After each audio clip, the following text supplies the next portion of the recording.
No, not yet. You might not want to clap after this. Okay, I'm a bit sick, so if I start coughing and spluttering, don't worry. I'm trying not to breathe too heavily onto the microphone. Okay, so thank you for that introduction, Alistair. So I'm going to go straight into, this is where we are, so in the Western Cape, in the Overberg. So we've got the southern tip of Africa down here, and I live here, and my colleague Grant, who's with me from the Overberg Renosterveld Trust, he lives in Bredasdorp, and we try to get to most of this, sort of just to east of the Breda River here. This is Swellendam, Bontebok National Park, and so typically in this landscape, you've got all these different kinds of fynbos on the mountains here, and your coastal limestone, and your wetlands, and more strandveld kind of stuff along here. And then again, fynbos in the mountains here. So as the soil changed from this sandy substrate, we move into the clay and the lowlands where we would have had Renosterveld historically. And that would have been the area that it covered in our area. And this is all that's left today. So, yeah. And as Alistair said, that's not degraded. That's gone forever. No, never to return. So, I guess it looks very familiar to you now that after you've heard Stephanie's talk, which I had the privilege of watching before, so I knew what I needed to follow up on. But, it's a really depressing story. It's insanely biodiverse. And within this system, we also have another challenge that we have at least 4 different kinds of Renosterveld across this. So all your endemics that you find in the eastern Rhones, you don't find in the western Rhones. So there's these seriously high levels of endemism, and it's not enough to just create a reserve in one part of it, as we all know. So amazing diversity. It's one of those sort of sad grey shrublands for 90% of the year. And again, why farmers and even ecologists until in the last couple of decades have paid attention to it. But if you go at the right time of year, or especially if veld's recently burnt or something, the diversity of plants is next level. In fact, it's the highest of all Mediterranean ecosystems. So absolutely amazing. And this diversity extends beyond the plants, of course. And I think what we expect from a system that is so degraded, because what's left is also very degraded, and then you've got this transformation. You expect there to be this huge levels of extinction debt, which I'm sure do exist. You've lost all your major drivers, which would have been large herbivores. So now we're only relying on fire as a tool, and that's not always ideal. Although luckily in our area, it is a more fire-prone system, but there are questions around that for Renosterveld. But there's this amazing diversity, and this is what gives us hope, is that even though there's so little left, we're still fighting like crazy people to keep this landscape, or what's left of it, intact. And I think it's way beyond intact, but there's so much life in them. And so we just keep fighting, and we keep doing this because I think when you spend time in it and you see how much is still hanging in to these systems, many of which, especially with the mammals and the birds, are able to make use of the transformed lands, at least in some parts of the year. So it does make it worth fighting for. But obviously, we have to keep on hoping, because if we don't hope and we don't keep working at this, how do we, we can't justify walking away from it. But it is a very disheartening and hard place to work. We've got so much at stake and so much to lose. And again, I don't want to sound all hippie and fluffy, but we're kind of the only hope they have, of surviving these landscapes. So it's a pretty rough environment to be working in, and it can get really soul destroying. But that is where we are. And our only option really now is to try and focus on building resilience in this bigger landscape. It's the only way. It's if we can build resilience and we can restore some watercourses and we can keep the Renosterveld that is there intact, and eventually even create buffers, it never comes back. It never comes back in its entirety. What you get is, these horrible looking lands filled with rhinoceros and helichrysum and one or two other things. But those lands have value for wildlife and for movement. So not to write them off, looking at them only as botanists. That's a big mistake we all make, especially in the Western Cape. So we've got to build resilience. And our flagship, I'm going to jump into the Harrier quickly because this is how I got to Renosterveld, and I wanted to put it in the talk, even though it's not about harriers necessarily, but it's about special species like this that are using these remnants.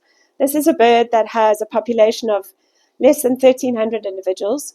It's endangered. It's declining by about 2% a year still.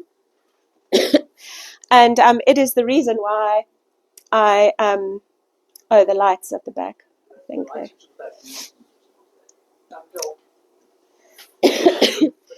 So the species is what got me into Renosterveld, and I started studying them in 2000 at the FITS with a couple of colleagues, Rob Simmons being one of them. He's the big harrier man, and for years we worked on them and became a masters eventually. And then I went, and part of my masters was going into Renosterveld remnants and looking at where they are or aren't harriers, because we didn't know if they even use Renosterveld. They breed on the ground, they're quite different, and they're very centered on the Fynbos biome. And so I went and surveyed, and obviously going into these Renosterveld remnants, I saw, shit, there's a problem. Everyone's talking now. It started in the early 2000s. Sandby started mapping remnants and that. Everyone's talking about how special the Renosterveld is, but what is being done about it? And the attitudes were so variable of landowners, but it was mostly quite negative. And also, just treating it, they literally map it as uitvalgrond, wasteland. So it literally says it on every farm map that they have up in their offices. So this beautiful bird only used the biggest and the best. Only 10 of the remnants had harriers in of the 100 that I surveyed. But in 2020, I came back and started working on harriers again when we discovered we actually have some really important areas in our Renosterveld for the species. In fact, we've got an area that has a density higher than the West Coast National Park of black harrier, which before this was the place to go and see black harrier, right? So we've been doing this cool work, tracking birds. There's just the spaghetti of tracks from a bunch of birds, over 40 now altogether, 10 juveniles in this last year, which is a first. And their survival rates have shown to be very poor. Only 4 out of 10 are still alive. But what's more worrying is that the adult population is also declining and under new threats, facing new threats, specifically wind farms. So I was very happy to hear that there are more people in this room who are trying to stop wind farms. So the model for this species, the work that has been done, shows that if we just kill 5 additional harriers a year to what we were already doing, and this was already a few years ago, we will lose them in 75 years. They'll be gone. This is an amazing, charismatic, endemic raptor, breeds on the ground and relies on intact habitats. So the fact that they are still breeding in some of the biggest Renosterveld remnants does give me some hope that we're doing something worthwhile, even though there's so little left. The most depressing figure is that 15 deaths are known so far, recorded and reported to BirdLife South Africa, which we can all imagine. The stats say you can double that. I think you can triple it. I'm convinced there are wind farms hiding carcasses, and it's not good. So they are in serious trouble. And the prediction is that this known figure is going to increase tenfold with the number of wind farms that are planned and being proposed. So that's a pretty bleak picture, right? But that's not our main focus. That's something we do on the side, and it's turning out to be a really valuable project. So this is our team. We are a tiny team. We're governed by a board. I started and founded the trust in 2012, and we have a small field team. It's Grant, who's here, our senior conservation manager, and our reserve manager, and another extension officer, Eugene, who joined us recently, and then Sharon in our office. So we're a tiny team, and we're trying to work across this whole landscape. And our most important focus is what you've all been talking about here, is working with landowners and getting them on board. And that is the biggest challenge and can be the hardest, most frustrating challenge of all, to convince people to care. And in the case of Renosterveld, you're not attaching a grazing value or a monetary value. It's a heart value at the end of the day. That's what works with farmers. That's what I've learned in the 20 years I've been engaging with them. And so we've we're using this model that a lot of other NGOs are also using now, which we call conservation easements. They're strictly speaking conservation servitudes, whatever you call it, the principle is the same. It's a title deed restriction voluntarily signed by the landowner in favor of the NGO, the entity that they're signing with. So in our case, it's our NGO. And then it's in perpetuity, 99 years. Okay, but what's often the snag with, if it was a stewardship agreement first, like for example, which I was trying to secure with these guys in the past before I formed the trust, is that you've got to be able to offer something up front for that carrot to really look like nice and juicy. Okay, so you can't just say, oh, we're going to help you with management, but you don't know what that means. There's no commitment in that. So we've been very fortunate to be able to offer immediately upfront an incentive. So if we can see, okay, your farm, your veld's being overgrazed, we'd like to put up a fence so that you can manage your livestock access. Then we can say, we've got 100 grand on the table that we're offering you right now to help you with that. So because we understand that Renosterveld's not making you money, so we've got to help with the management. So maybe there's an ecological burn that we need to do, then we bring in a team and we pay for that team. The farmer sometimes brings something in kind. Maybe he pays the labor for the fence, and so we work it out depending on the situation, alien clearing, whatever is needed. But essentially, we try to take as much of that burden away so that there's more incentive for the landowner to sign up with us. And through that process, we have secured these easements so far across this. This is that map I showed you earlier. This is the wheat belt. And we've secured about 22 easements. That equates to over 5,000 hectares. That's just of Renosterveld. We don't obviously, the whole farm comes into the easement, but obviously for the conservation plan, it's only the veld that is mapped, right? And we've also been buying land in this little area here, because this is the biggest area of connected Renosterveld that remains on the planet, basically. So this has been like almost a 20-year vision now to buy those key properties, and that's where there are huge populations of breeding black harrier, as many as 30 in a good year, a good rainfall year. Okay, so just to say, yeah, that's where we focused on the land purchase side of things. So we don't buy land everywhere. And this is where we have our Harvest Kloof Nature Reserve, the first property that was secured by WWF. We are in the process of donating all the land to us. We've bought some of the other properties. We're busy buying this one. And eventually we'll have this kind of half donut shape. And then our dream is to eventually link it down to the Hoop, potentially. So it's a pretty exciting and very long-term project. We have student accommodation and all sorts of nice things at the reserve. So think about visiting us sometime in the Western Cape. Okay, but those easements may look a little bit like a shotgun approach. Why they're so random? It's not random.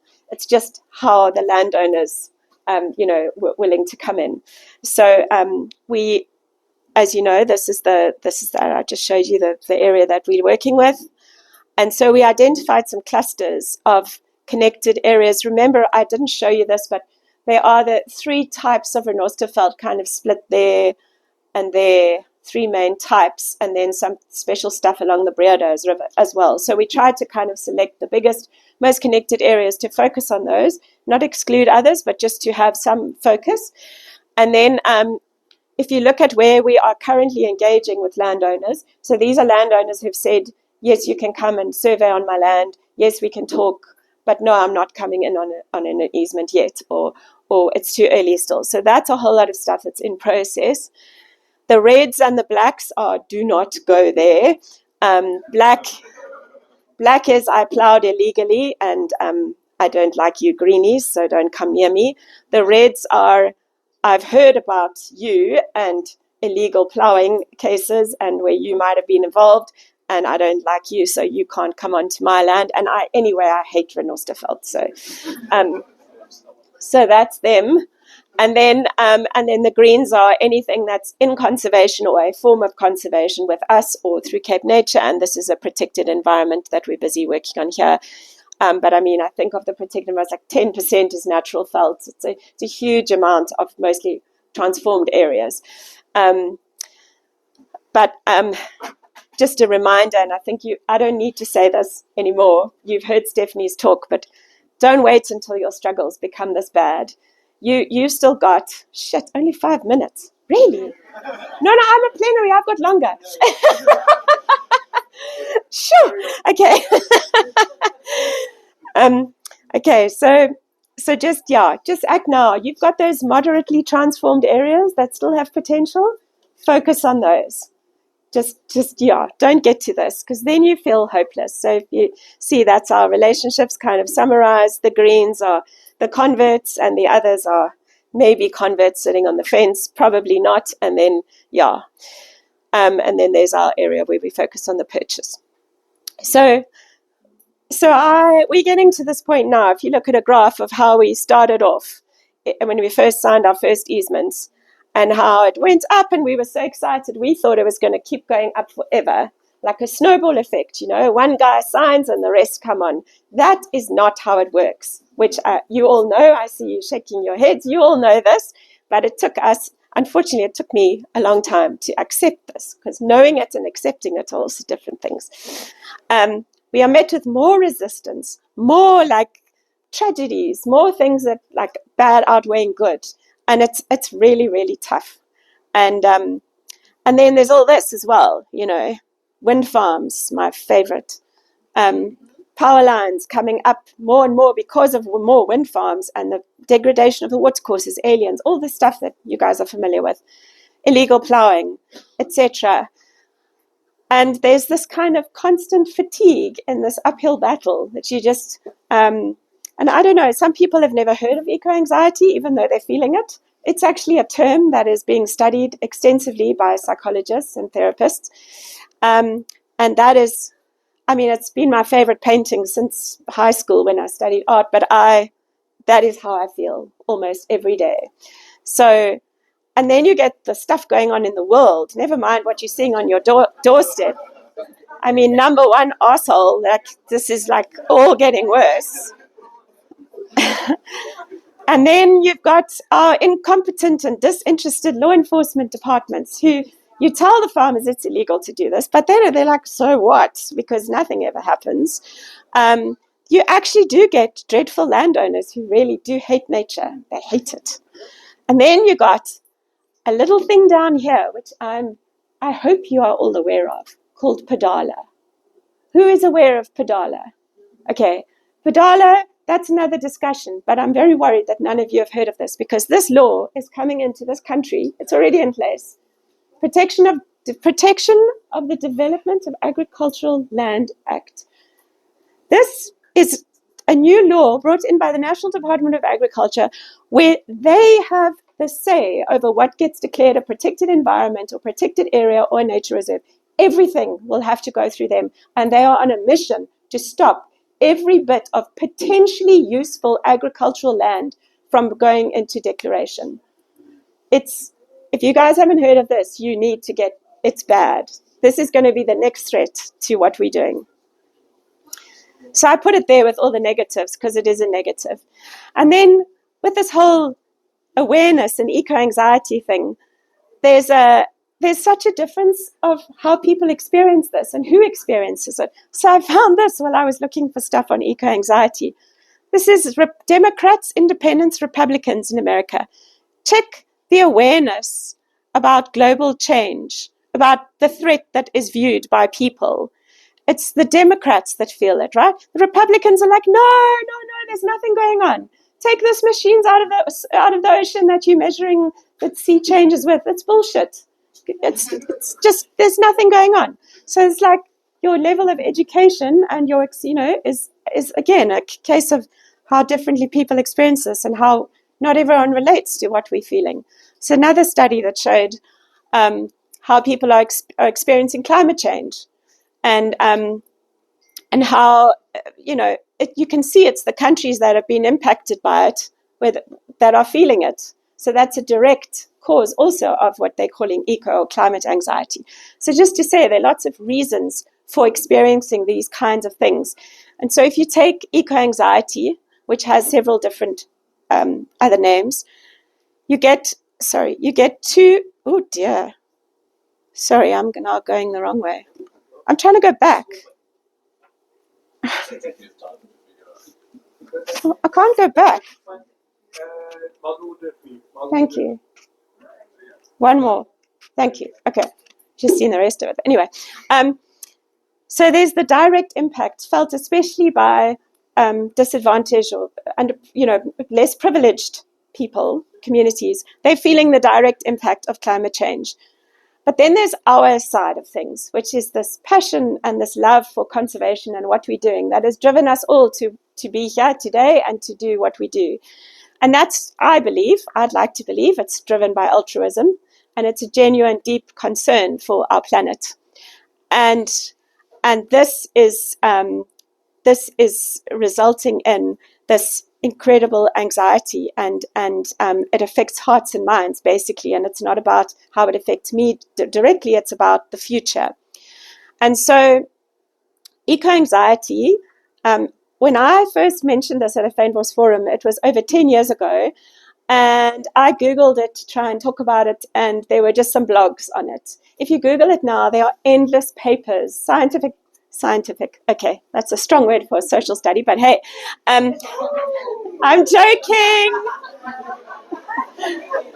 Some of the papers are so over your head and so ingewikkeld that you wonder why some scientists have the nerve to say it's not science, because I could not actually get through them. But there are some important discussions taking place. It is not a mental illness. You are not sick. It is a very natural response to what we are experiencing, and this constant loss. And it's really important that we understand what's driving this and how we can address that. And I know I'm going to have to rush a little bit through this, but the point is there is no silver bullet, so I'm not here to tell you I've figured it out. There is no silver bullet. There is no solution. It requires hard work. But I'm just going to share with you a couple of studies that and this one is really complex.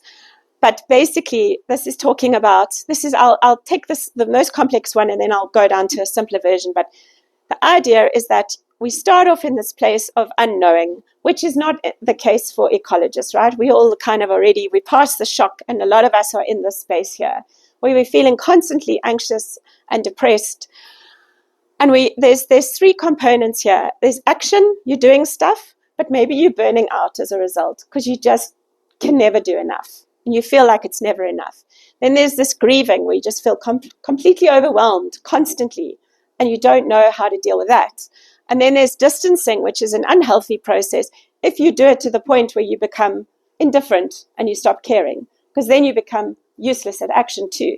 And so it's not a healthy place to be. So the idea is to try and move into a different space where you're living with the ecological crisis, but you are replacing action. Well, you're still doing action.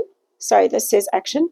But without manic forms of it and without burnout, just managing it. Okay, easier said than done. But this is what they're talking about here.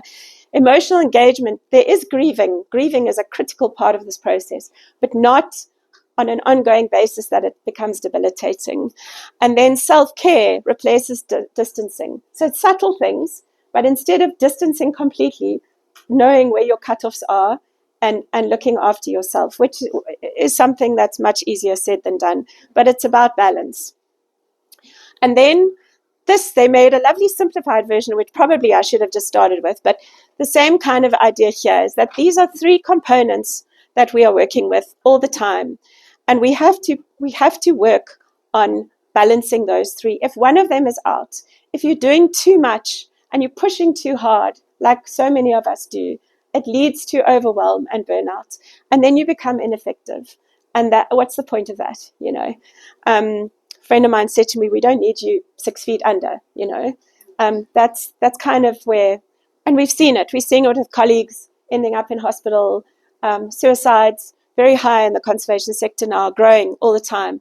So this is something we should be talking about. So the downside is that this requires work all the time. because there's always the danger of slipping into this deep, dark hole. So if you want to keep out of it, you've got to be self-aware, and you've got to be working on it all the time. And sorry, and grieving is an important part of this process. Sometimes, I know this sounds ridiculous, and I never thought I'd be saying this in an audience of scientists, because I am one myself, but like sometimes you just need a cry. And like we don't do that. We like keep going, and we keep fighting, and we keep burning out, and it's not healthy. The other paper that I really could relate to is that eco-anxiety is likened to grief.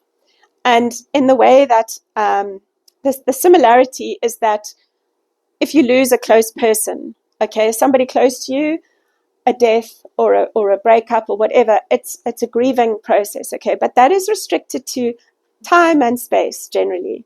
Whereas with ecological grief, it's ongoing, constant. You're never like, okay, I've got closure now and I've moved on. It's there every day. Every day it's in your face. You just have to go into your social media or watch the news. So it's constant. And the difference also, major difference, is that with normal grief, with a different kind of grief, your friends and family form the basis of your support system because they get it, right? And they're close to you. And then your bit of peer support maybe, and some professional help if you decide you need it. But here, this is changed because your friends and family often don't understand what you're going through, and they can't relate to this deep, deep sadness that is in you all the time if you're on the coalface. I know I can see some blank looks. I know that not all of you are here, okay? But I know this is a very dangerous place to be. And it's in this space that you actually rely more on your peers and discussing with them. They can relate better than your family or your friends, unless they happen to be the same.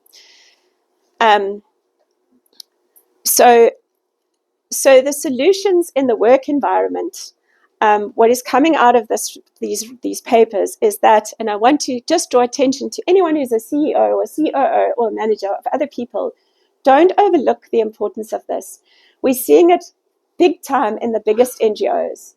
People falling out, people leaving, people having meltdowns, people booked off sick for 2 months, all because of this. And then it's exacerbated by this system that doesn't provide support to staff in this situation. It's just pushing. So you're pushed all the time on your deliverables and your targets, and that's not healthy either. So trying to bring in, and you can look for this paper, and they go through, sorry, no, I need to go back again. Sorry. Where you actually put systems in place to provide support for your staff. Even if it's just a chat over tea, how's everyone feeling? It doesn't have to be something deep and difficult and make everyone feel uncomfortable. But if you see it happening, don't overlook it, because that's what is happening in NGOs, and people are falling out of the conservation sector. And what good are those passionate people if they're sick and hospitalized? Okay, so just out of interest, some other discussions that we've had in a little group that was facilitated. We didn't all agree on a lot of things that were suggested, but some of the things are, because of the sector we work in, we are forced to set targets, and then we judge ourselves by those targets. So, for example, with our easements, we judge us, we've only got 22 easements. But look at it in context. Look at the relationships we built with the other 50 landowners that are work in progress.